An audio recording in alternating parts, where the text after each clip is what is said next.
Listen to me. I want you to picture a kitchen. It's a Thursday morning in February of 2026, the kind of grey Ohio morning where the frost climbs the inside of the storm windows. A man named Walter is sitting at a kitchen table that his own father built out of oak in 1961. Walter is 84 years old. There is a cup of black coffee in front of him going cold because his hands are shaking too badly to lift it. Across from Walter sits his daughter Carol. Carol is 56. She is a dental hygienist. She drove 4 hours from Pittsburgh the second the call came, and she has not slept. And she is holding a single sheet of paper that the county probate clerk handed her 90 minutes ago, and she cannot make the words on it sit still because the words on the paper say that the state of Ohio is filing a claim against the estate of her late mother, Walter's wife of 61 years, Dorothy, who died 11 days ago, in the amount of $416,209. $416,000 for what? For the nursing home, for the memory care unit out past the county line where Dorothy spent the last 3.5 years of her life after the Alzheimer's took her so completely that she called Walter the nice man who visits. The care that the social worker, a kind woman, a patient woman, a woman who looked Carol dead in the eye in the spring of 2022, promised was covered, promised was taken care of, promised would never touch the house, Walter's house, the 3-bedroom on Sycamore Street with the aluminum awning Walter hung himself in 1979, and the workbench in the garage and the pencil marks on the pantry door frame, where they measured 4 children and 9 grandchildren against the wall every single Thanksgiving for half a century. That house is paid off, has been since 1994. Walter burned the mortgage papers in the backyard fire pit, and they roasted marshmallows over it. That house is worth, according to the Montgomery County Auditor, on this grey February morning, $440,000, and the state of Ohio has just placed a lien on it for $416,000. Here is the part nobody told Walter. Walter is still alive. Walter still lives in that house. Walter is going to sit at that oak table tonight, alone, an 84-year-old widower, and try to understand how the government can reach into his marriage, into the bed he shared with Dorothy for 61 years, and pull the floor out from under him 11 days after he buried her. And the answer is easily, legally, quietly. They had it planned before Dorothy ever got sick. This is not an inheritance problem. This is not a tax problem. This is a confiscation. And I am one of the only people in your entire feed willing to walk you through the machinery of it bolt by bolt before it happens to your family. Welcome back to the archive. I'm the retirement insurgent. And today we are tearing the roof off the single most underreported act of legalized theft aimed at the American middle class in 2026, the Medicaid death lien. Here is what they hide from you.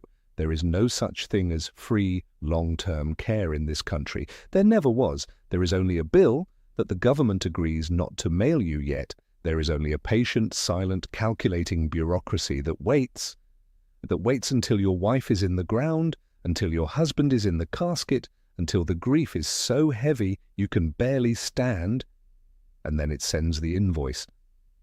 And the invoice is secured against the one thing your parents swore would always be safe: the house, the paid-off house. The house was never a fortress. In 2026, the house is collateral, and you didn't sign for the loan. They did, in your name, the day your loved one qualified for Medicaid. They call it the Medicaid Estate Recovery Program, MERP. 5 letters that will take the family home faster than any fire, any flood, any market crash you have ever lost sleep over. And before we go 1 inch deeper into the bloody guts of this thing, I need you to do something for me right now. Hit that like button. Not later. Now, smash it like it kicked your dog. Because here's what most people watching this don't understand. The algorithm in 2026 has been quietly throttling content that tells seniors the truth about their money. The long-term care lobby, the state attorneys general who run these recovery programs as revenue lines, the financial advisors who profit off your confusion, none of them want this video to be seen.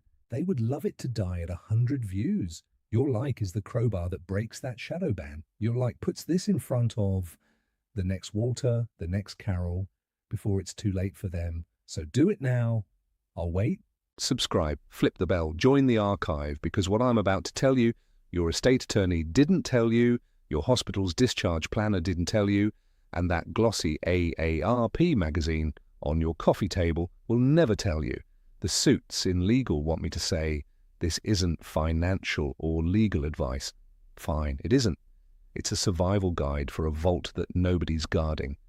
Go consult a professional if you still trust the people whose entire industry runs on your not understanding any of this. This is the masterclass they never gave you, and it is going to make you absolutely righteously furious. Let's go to work. You think Medicare covers the nursing home? Of course you do. Why wouldn't you? You paid into Medicare every single paycheck for 50 years. Every stub had that line, FICA, and a chunk of it went to the Hospital Insurance Trust Fund. You held up your end. So when you turn 65 and sign up, you assume the whole staircase of care, from a flu shot all the way up to a long-term bed, is covered. Wrong. Catastrophically, life-alteringly wrong. Here's the trick buried in the fine print.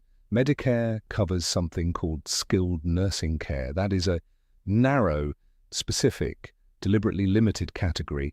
It means you had a qualifying hospital stay of at least 3 midnights. You moved to a skilled facility within 30 days, and you need active medical rehabilitation, physical therapy after a hip replacement, IV antibiotics, wound care that needs a registered nurse. Medicare pays 100% of that for the first 20 days. Then from day 21 to day 100, you owe a daily coinsurance that in 2026 runs north of $200 a day. Call it $6,000 a month out of your own pocket. And on day 101, Medicare cuts the cord. Hard stop. Get off the train. But here's what the brochure never explains. Almost none of the care an aging American actually needs is skilled care. What they need is custodial care, help bathing, help eating, help to the bathroom at 2 in the morning, help remembering their own children's names, help not walking out the front door into a snowbank in their socks because the disease ate the part of the brain that knows where the door leads. Custodial care is what the overwhelming majority of nursing home residents need. And Medicare does not pay for custodial care, not for 1 day, not for 1 hour, not for 1 minute.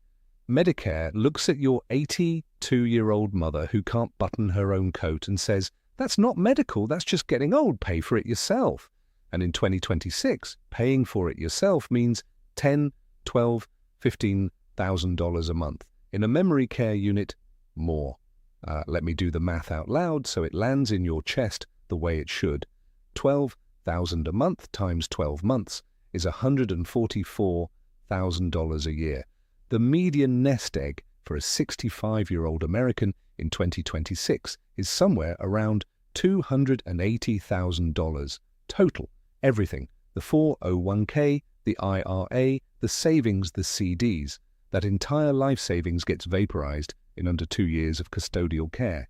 And then what? Then the family does the only thing left to do. They apply for Medicaid, because Medicaid, unlike Medicare, does cover unlimited custodial long-term care. Medicaid is the only game in town. But Medicaid is a poverty program. It was written in 1965 to care for the destitute. So to qualify, you have to become destitute. In most states in 2026, a single applicant can have a maximum of $2,000 in countable assets. $2,000. Your wedding ring is worth more than that. And this is where the social worker leans in with the kind smile and says the words that ruin everything. Don't worry, the house is exempt. As long as the intent to return home exists, the state can't count the house. The house is safe. The house is safe. Tell me in the comments right now, has anyone in your family ever heard those exact words from a social worker, a discharge planner, an admissions coordinator at a nursing home? The house is safe. Drop it below. Tell me your state. Tell me the year. I am building a public record of how Systematically, this one sentence has been used to disarm grieving American families because your story becomes the next family's warning. Because here's what the social worker forgets to mention: the house is safe while the recipient is alive. The day they die, the house transforms. It stops being mum's house. As a matter of federal law, it becomes a recoverable asset of the estate. And the state has not just the right, it has a federal mandate to come collect every dollar it ever spent out of the bricks and the lumber and the pencil marks on the pantry door. This program was not invented yesterday, and it was not an accident. It was bolted into American law in 1993 when the Omnibus Budget Reconciliation Act, OBRA 93, was signed. Before 1993, states could recover Medicaid costs from the estates of the dead if they wanted to. After 1993, federal law made it mandatory. Every state in the union must run an estate recovery program. They have no choice. If they want federal Medicaid dollars, and they all do, they must operate MERP. So the moment a Medicaid recipient over the age of 55 dies, the state Medicaid agency, or the private third-party contractor it hires, and yes, in 2026, most states have outsourced this to collection firms who keep a cut, files a claim against the estate. That claim equals every dollar the state spent on that person's long-term care, prescriptions, and related services from age 55 onward. In a typical case in 2026, 3 to 4 years in a facility, the claim lands somewhere between $320,000 and $450,000. That is the number that arrives on the doorstep the same week as the sympathy cards. Let me walk you through the mechanics, because the elegance of it is part of the horror. When a person dies, their estate goes through probate in the county where they lived. The court appoints a personal representative, usually the most responsible adult child, the one already running on no sleep and gas station coffee. That representative is legally required to publish a notice to creditors, and the state Medicaid agency watches those filings. In 2026, they run automated systems that scrape the county probate dockets for the names of deceased recipients. The instant a probate opens, the claim is filed, sometimes within days, and in many states that claim sits at the top of the creditor pile. It outranks the credit cards, it outranks the medical bills. The personal representative now has a legal duty, a fiduciary duty, to satisfy that state claim before a single dollar reaches the heirs. The house cannot pass to the children until the state is paid. If there's cash, the cash goes first. And there's almost never cash because the recipient had to spend down to $2,000 just to qualify in the first place. So the house gets sold. It always comes back to the house. And now look at the dirty trick some states use, the one that traps Walter. Some states don't even wait for death. They file what's called a TEFRA lien on the home while the recipient is still alive, named after the Tax Equity and Fiscal Responsibility Act.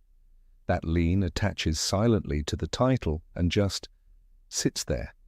The family doesn't find out until they try to sell or refinance or until the surviving spouse, like Walter, discovers that the home he still lives in is already spoken for. Here is where it gets brutally, almost randomly unfair. Because the state line you happen to die on the wrong side of determines whether your grandchildren inherit the family home or watch a stranger pour a pool where the apple tree used to be. Florida thinks it's protected. Florida has the strongest homestead shield in the country. It's written right into the state constitution, Article 10. A creditor generally cannot force the sale of a Florida homestead, and when that homestead passes to a qualified heir, the Medicaid agency's hands are largely tied. So Florida is, relatively speaking, a sanctuary. And Florida retirees miss this every single time. In the parking lot of every facility from Pensacola to Key West, the homestead protection shields the house while you're alive. The protection has to actually pass the house correctly at death to a protected heir. Get the titling wrong, let it fall into the open probate estate, and the shield evaporates. The exemption doesn't cancel the recovery. It just changes who has to be standing in the right place when the music stops. Ohio. This is Walter's nightmare. And it's no coincidence I put him in Ohio. Ohio runs one of the most aggressive recovery operations in the entire union, administered through the Attorney General's office. And they are very good at their job. Ohio doesn't just chase assets that pass through probate. Ohio uses what's called expanded estate recovery. It reaches assets that pass outside probate too. Joint tenancy with right of survivorship? Ohio can still come after that house. A transfer on death deed you set up at the kitchen table because a guy on the radio said it was cheap and easy? Ohio's statute specifically captures it. The easy fix wasn't a fix. It was a wrapped gift to the state. California. California is the outlier, and I have to be precise because most of the content out there is running on an old playbook. California dramatically scaled back its recovery program. It now generally recovers only from the formal probate estate, which means a California home held in a properly funded living trust that never enters probate can pass to the children with little or no recovery against it. California, right now, is the most recipient-friendly state in the country on this, which is exactly why elder law attorneys in Nevada and Arizona are quietly fielding calls about establishing California residency for aging parents. The geographic arbitrage is real, it's silent, and it's happening this week. 3 states, 1 federal mandate, 3 completely different outcomes for the identical family. This is why your plan cannot be one size fits all, and why the generic advice in the paperback book is worse than no advice at all. Share this video right now. Pause if you have to. Send it to one person, wifey, 1 sibling, 1 cousin, 1 friend, who is sitting on a paid-off house with no plan, no trust, no shield. Not tomorrow, today, because tomorrow they could fall, break a hip, end up in rehab, slide into long-term custodial care, and the 5-year clock I'm about to explain starts ticking the second they need help. One text right now genuinely saves their family $75,000 later, maybe $400,000. The math is not subtle. Send it. So you've heard all this and you're thinking, fine, I'll just sign the house over to my kids before any of this happens. The state can't take what I don't own. The federal government anticipated that move 40 years ago. That's the look back. Under the Deficit Reduction Act of 2005, when you apply for long-term care Medicaid, the state combs through 60 months, 5 full years of your financial life, every bank statement, every transfer, every gift, every deed, and if they find any uncompensated transfer, anything you gave away or sold for less than it was worth, they hit you with a penalty. Here's how the penalty works, and the cruelty is in the arithmetic. They take the value of what you gave away and divide it by the average monthly cost of nursing home care in your state. The result is the number of months you are disqualified from Medicaid. Live math. You're 79. You quitclaim your $360,000 Ohio house to your daughter in March. In August, you have a stroke and need a bed. You apply. The caseworker sees the transfer 5 months ago. Ohio's average monthly cost for this calculation is around $8,500. $360,000 divided by $8,500 is roughly 42 months of disqualification, 3.5 years during which you need $12,000 a month of care that Medicaid will not pay 1 cent toward, and your daughter, who now technically owns the house, becomes the unpaid caregiver while her own life buckles under it. This is why you cannot plan when the diagnosis arrives. By then, the window has already slammed shut. The architecture has to be built while you're still walking, still driving, still mowing your own lawn. That's the bitter punchline of the whole system. The healthier you are, the cheaper your protection. The sicker you get, the more impossible it becomes. The state is counting on you to wait. Save this video right now. Hit the save button, the bookmark, the ribbon, whatever your app calls it, because the next several minutes are your survival manual, and when the certified letter shows up, you are going to want to come back here and remember exactly what to do. Shield 1, the Medicaid Asset Protection Trust, the MAPT. This is the single most powerful, most underused, most actively buried tool available to the middle class in 2026. It's an irrevocable trust, and that word, irrevocable, is the whole point. Once you transfer the house into it, the house is no longer legally yours. You can't take it back. That is exactly why it works. If it isn't yours, it isn't in your estate when you die. It isn't subject to probate. It isn't reachable by the recovery program. And once the 5-year look-back has run, those trust assets are invisible to the state. The mechanics, an elder law attorney drafts the trust, typically $2,000 to $6,000 depending on your state. You transfer the deed into it. You name an adult child as trustee, never yourself, because if you keep control, the state can argue the asset is still available to you and pierce the whole thing. And critically, you retain the right to live in the home for the rest of your life. You do not give up your home. You give up legal ownership of your home. Those are two completely different things, and the difference is everything. Run it through Walter's world. If Dorothy and Walter had funded a MAPT in 2020, deeded the house in, retained the right to live there, when Dorothy entered care in 2022 and died in 2026, that house would not have been in her probate estate. The state would have had nothing to file against. Carol would have inherited the home free and clear. The $400,000 lien would not exist. A few $1,000s of legal work in 2020 would have saved this family the entire house. Shield 2, the caregiver child exception. Buried in federal Medicaid law is one of the most beautiful carve-outs ever written. If an adult child moves into the parent's home, lives there for at least 2 years immediately before the parent enters a facility, and provides care that kept the parent out of that facility longer than they otherwise would have been, the parent can transfer the home to that child with zero look-back penalty. Zero. You need a written caregiving log. You need medical records showing the parent would have needed institutional care without their help. And you need an attorney to structure it. Done right, it's one of the cleanest legal escapes that exists. Shield 3. The life estate/enhanced life estate deed. In a handful of states, Florida, Texas, Michigan, and others, there's an instrument often called the ladybird deed.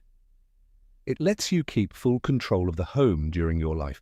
Sell it, mortgage it, do whatever you want, while it passes automatically to your named beneficiary at death without going through probate. And because it never enters probate in many of those states, it slips past the recovery program entirely. In Florida, you can often have one drafted for a few $100s. It is not a substitute for a MAPT in every situation. It doesn't help with the asset test for eligibility. But for recovery purposes, in the states that honor it, it is devastatingly effective. Shield 4. The community spouse protections. When one spouse needs care and the other doesn't, federal law gives the healthy community spouse a resource allowance. In 2026, it's roughly $157,000 in countable assets, plus the home, plus a vehicle. The spouse entering care spends down only their share. And in some states, an aggressive technique called spousal refusal lets the healthy spouse formally decline to contribute, forcing Medicaid to qualify the institutionalized spouse on their assets alone. This is the shield Walter and Dorothy never raised, and it's the difference between a widower keeping his home and a widower watching it get liened 11 days after the funeral. Shield 5, long-term care partnership insurance. Every state runs a partnership program in 2026. Buy a qualified partnership policy, and every dollar it pays out for your care creates a matching dollar of asset protection. Protection that extends to recovery. Buy a policy that pays out $200,000, and you can shield an extra $200,000 from the state's reach. For a healthy 60-year-old, premiums run a few thousand a year. Painful. But significantly less painful than watching the house get liquidated to repay the government. Let me put two men side by side. Same house, same wife, same diagnosis, same everything. except one of them did the work 5 years before he needed to and one didn't. Walter A. No plan. Dorothy enters care in 2022. The family is told the house is safe. It is until she dies in 2026. The state files a $416,000 claim. The house, worth $440,000, is the only asset of size. The personal representative lists it, sells it for $420,000 after a slow market, pays the 6% commission, the closing costs, the probate attorney, and the state's claim. After everything, Walter, an 84-year-old widower, walks away with the right to keep living in his own home only after a legal fight, and his children inherit, effectively, nothing. 61 years of 2 lives gone in a single probate filing. Walter B., the insurgent plan. In 2020, 5 years and 1 day before any of this, Walter and Dorothy pay an elder law attorney a few $1,000s to draft and fund a MAPT. The deed to the house goes in. They retain the right to live there for life. Dorothy enters care in 2022. The look-back examines 2017 through 2022. The transfer happened outside that window, so it triggers no penalty. Dorothy qualifies, the state pays. Dorothy dies in 2026. The state goes to file its claim BR and finds nothing in the probate estate because the house was never in it. The trust passes the home to Carol, free and clear. Walter lives out his life in the house he hung the awning on. The difference between those two men is not luck, it is not income, it is not love. Both men loved their wives for 61 years. The difference is a few $1,000s and 5 years of foresight. That is the entire ball game. That is the single highest return financial decision available to an American in their 60s or 70s in 2026. And you will not find that return in any index fund, any annuity, any stock your nephew is hyping at Thanksgiving. So here is what you do. Tonight, not next week, not after the holidays. Tonight, step 1, get the deeds out. Look at how every piece of property you own is titled sole owner, joint tenancy, trust. You need to know. Step 2, total up every asset you own that isn't in a retirement account. A house, savings, CDs, brokerage, life insurance, cash value. Step 3, find a board-certified elder law attorney in your state. Not a generalist, not your nephew who just passed the bar, a specialist. The National Academy of Elder Law Attorneys keeps a directory. Use it. Step 4, pay for the consultation. It'll run a couple hundred to maybe $750. It is the best money you spend in 2026. Step 5, start the 5-year clock. Whatever the attorney builds, the trust, the deed, the partnership policy, get it built today, because every day you wait, the protection arrives 1 day later. Tell me in the comments which step you're starting first. Tell me your state. Tell me your age. Let's build a public record of families who saw the trap coming and refused to walk into it. Your comment becomes someone else's wake-up call. And subscribe, flip the bell, join the archive. Because over the next 90 days, I'm releasing the full investigation into the long-term care machine. The shell companies that own the facilities, the contractors that file these liens for a cut, the state offices that have turned grief into a revenue line. You're going to want to be inside the archive when those drop. Smash that like button one more time on your way out. Break the shadow ban. Force this video into the feed of the next 10,000 families who think their paid-off house is safe. It is not safe. It was never safe. The state has been waiting since the day OBRA 93 was signed. Waiting for your generation to age into the system. Waiting for home values to climb. Waiting for the wave. That wave is cresting right now in 2026. You can be Walter, sitting alone at an oak table, 11 days after the funeral, holding a $400,000 letter. Or you can be the one who broke the chain, who built the trust, who started the clock, who handed the family home down free and clear the way it was always supposed to be. The next 60 months are yours.